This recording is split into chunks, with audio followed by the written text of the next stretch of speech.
Mirëmëngjesit të nderuar shikues, jeni me edicionin e lajmeve të orës 9 në Radio Televizionin Publik të Kosovës.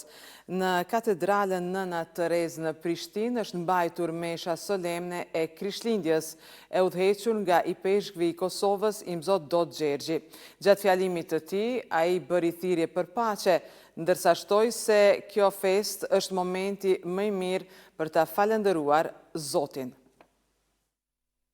Kisha i fton të gjithë njerëzit që të bashkohen në gëzim dhe në afërmitet me njëri tjetrin, në dashuri dhe në përpjekje për të ndërtuar paqen. E ndjej të nevojshme t'ju ftoj që në zgjedhjet e pas Krishtlindjes të jemi të përgjeshëm për të marrën vendimin si mas ndërgjegjes e për të restauruar gjendjen në të cilën kemi jetuar vitin që përlon pas, duke kryer obligimin qytetar ashtu siç duhet. Pasi kështu, do të kontribuojmë të gjithë që vendi ynë të ketë një stabilitet të qëndrueshëm politik, të përshpejtoj hapat të drejt familjes evropiane dhe të arrijë të ruaj vlerat bazike të shoqërisë tonë. Ndërkohë, presidentja Vjosa Osmani ka uruar të gjithë besimtarët e krishterë me rastin e Krishtlindjes, duke shprehur dëshirën që kjo fest t'u sjellë paqe në shpirt, dashuri në familje dhe shëndet në çdo shtëpi. Në këtë natë Krishtlindjeje le të kujtojmë se drita e shpresës dhe dashuria për të tjerët janë ato që mund të transformojnë botën përreth nesh. Le t'i hapim zemrat dhe shtëpitë tona, jo vetëm për gëzim dhe fest, por edhe për mirësi, për kujdesje dhe solidaritet. Le të marrim frymëzim nga shembulli i Nën Terezës të gjitha figurave tona historike, duke përhapur dashurinë dhe shpresën tek të tjerët, duke i mbajtur të gjalla traditat dhe vlerat tona. Qofshin ditët tuaja të mbushura me paqe, shëndet, gëzim dhe dashuri të pakufishme, për shumë mot gëzuar Krishtlindjen dhe një vit të ri plot bekime për të gjithë.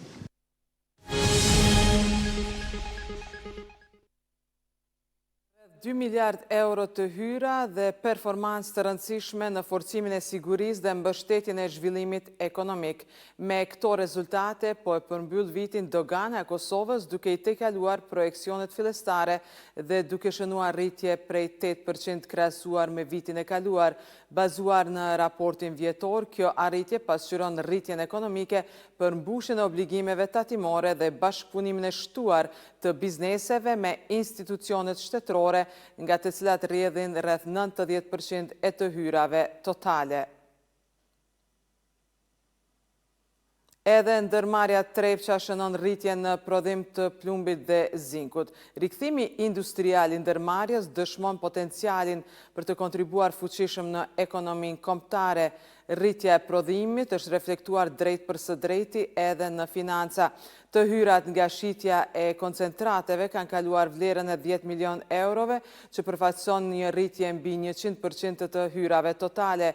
Suksesi i Trepçës ka reflektuar edhe në rritjen e eksporteve vetëm gjatë dhjetorit të këtij viti, nga njësia minerare Kopaonik Leposavić janë eksportuar mbi 214 ton koncentrat plumbi.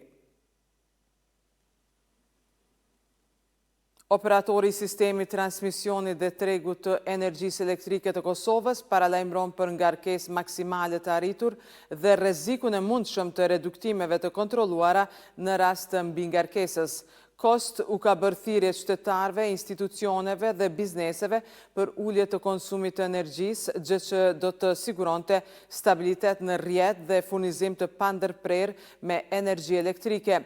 Kost prodhon energji elektrike në 4 bloqe deri në 800 MW në orë, ndërkaq aktualisht në Kosovë konsumi për orë po arrin 1400 MW. Të nderuar shikues, ndoshët lajmet në RTK, bashkë me ekipin realizues, ju falenderojmë për kohën që ndat me ne. Mirupafshim.